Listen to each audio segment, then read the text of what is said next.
ಇದೀಗ ನಾನು ಶ್ರೀ ಮಹಾಲಕ್ಷ್ಮಿ ಅಷ್ಟಕಂ ಸ್ತೋತ್ರದ ಸಂಪೂರ್ಣ ಕನ್ನಡ ಭಾಷಾಂತರ ನೀಡುತ್ತಿದ್ದೇನೆ. ಈ ಶ್ಲೋಕಗಳನ್ನು ಇಂದ್ರನು ದೇವಿ ಮಹಾಲಕ್ಷ್ಮಿಗೆ ಅರ್ಪಿಸಿದನು. ಇದರ ರಚನೆ ಆದಿ ಶಂಕರಾಚಾರ್ಯರು. ಶ್ರೀ ಮಹಾಲಕ್ಷ್ಮಿ ಅಷ್ಟಕಂ ಕನ್ನಡ ಅನುವಾದ. ಚರಣ 1. ನಮಸ್ತೇಸ್ತು ಮಹಾಮಾಯೆ ಶ್ರೀಪೀಠೆ ಸೂರಪೂಜಿತೆ ಶಂಖಚಕ್ರಗದಾಹಸ್ತೆ ಮಹಾಲಕ್ಷ್ಮಿ ನಮೋಸ್ತುತೆ.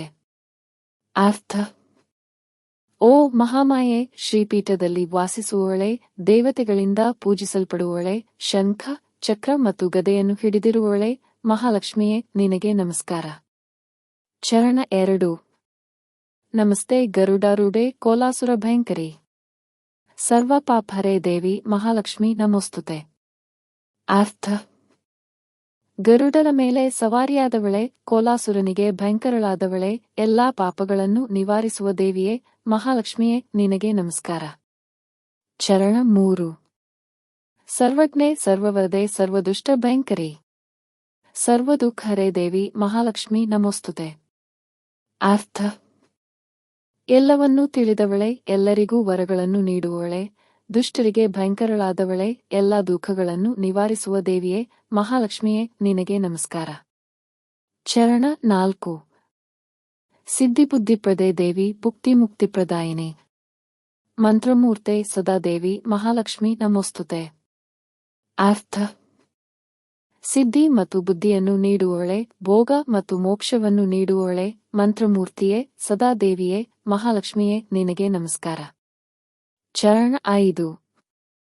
ಆದ್ಯಂತರಹಿತೆ ದೇವಿ ಆದಿಶಕ್ತಿ ಪರಮೇಶ್ವರಿ ಯೋಗಜ್ಞೆ ಯೋಗಸಂಭೂತೆ ಮಹಾಲಕ್ಷ್ಮಿ ನಮೋಸ್ತುತೆ.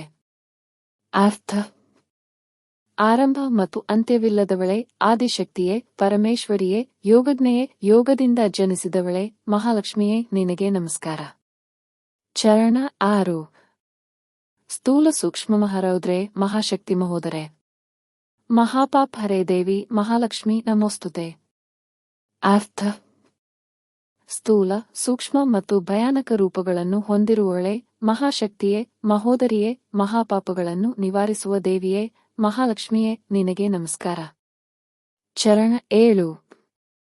ಪದ್ಮಾಸನಸ್ಥಿತೆ ದೇವಿ ಪರಬ್ರಹ್ಮ ಸ್ವರೂಪಿಣಿ ಪರಮೇಶಿ ಜಗನ್ನಾಥ ಮಹಾಲಕ್ಷ್ಮಿ ನಮೋಸ್ತುತೆ. ಅರ್ಥ: ಪದ್ಮಾಸನದಲ್ಲಿ ಕುಳಿತಿರುವವಳೆ, ಪರಬ್ರಹ್ಮ ಸ್ವರೂಪಿಣಿಯೇ, ಪರಮೇಶಿಯೇ, ಜಗತ್ತಿನ ಅಧಿಪತಿಯೇ, ಮಹಾಲಕ್ಷ್ಮಿಯೇ, ನಿನಗೆ ನಮಸ್ಕಾರ. ಚರಣ 8. ಶ್ವೇತಾಂಬರಧರೆ ದೇವಿ ನಾನಾಲಂಕಾರಭೂಷಿತೆ ಜಗಸ್ಥಿತೆ ಜಗನ್ನಾಥ ಮಹಾಲಕ್ಷ್ಮಿ ನಮೋಸ್ತುತೆ. ಅರ್ಥ: ಬಿಳಿ ವಸ್ತ್ರವನ್ನು ಧರಿಸಿರುವವಳೆ, ನಾನಾ ಆಭರಣಗಳಿಂದ ಅಲಂಕರಿಸಲ್ಪಟ್ಟವಳೆ, ಜಗತ್ತಿನಲ್ಲಿ ಸ್ಥಿತಿಯಾದವಳೆ, ಜಗತ್ತಿನ ಅಧಿಪತಿಯೇ, ಮಹಾಲಕ್ಷ್ಮಿಯೇ, ನಿನಗೆ ನಮಸ್ಕಾರ. ಫಲಶ್ರುತಿ ಶ್ಲೋಕದ ಫಲ: ಮಹಾಲಕ್ಷ್ಮ್ಯಷ್ಟಕಂ ಸ್ತೋತ್ರಂ ಯಾ ಪಠೇದ್ಭಕ್ತಿಮಾನ್ ನರ ಸರ್ವಸಿದ್ಧಿಮವಾಪ್ನೋತಿ ರಾಜ್ಯಂ ಪ್ರಾಪ್ನೋತಿ ಸರ್ವದಾ. ಅರ್ಥ: ಯಾರು ಈ ಅಷ್ಟಕವನ್ನು ಭಕ್ತಿಯಿಂದ ಪಠಿಸುತ್ತಾರೋ ಅವರು ಎಲ್ಲಾ ಸಿದ್ಧಿಗಳನ್ನು ಪಡೆಯುತ್ತಾರೆ ಮತ್ತು ಸದಾ ರಾಜ್ಯವನ್ನು ಐಶ್ವರ್ಯವನ್ನು ಪಡೆಯುತ್ತಾರೆ. ಏಕಕಾಲಂ ಪಠೇನಿತ್ಯಂ ಮಹಾಪಾಪವಿನಾಶನಂ ದ್ವಿಕಾಲಂ ಯಾ ಪಠೇನಿತ್ಯಂ ಧನಧಾನ್ಯ ಸಮನ್ವಿತ. ಅರ್ಥ: ಒಮ್ಮೆ ದಿನಕ್ಕೆ ಪಠಿಸಿದರೆ ಮಹಾಪಾಪಗಳು ನಾಶವಾಗುತ್ತವೆ, 2 ಬಾರಿ ಪಠಿಸಿದರೆ ಧನಧಾನ್ಯದಿಂದ ಸಮೃದ್ಧಿಯಾಗುತ್ತಾರೆ. ತ್ರಿಕಾಲಂ ಯಾ ಪಠೇನಿತ್ಯಂ ಮಹಾಶತ್ರುವಿನಾಶನಂ ಮಹಾಲಕ್ಷ್ಮೀರ್ಭವೆ ನಿತ್ಯಂ ಪ್ರಸನ್ನ ವರದ ಶುಭ. ಅರ್ಥ: 3 ಬಾರಿ ಪಠಿಸಿದರೆ ಶತ್ರುಗಳು ನಾಶವಾಗುತ್ತಾರೆ, ಮಹಾಲಕ್ಷ್ಮಿ ಸದಾ ಪ್ರಸನ್ನಳಾಗಿ ವರಗಳನ್ನು ನೀಡುವವಳಾಗಿ ಶುಭವನ್ನು ನೀಡುವವಳಾಗಿ ಇರುತ್ತಾಳೆ. ಧನ್ಯವಾದಗಳು.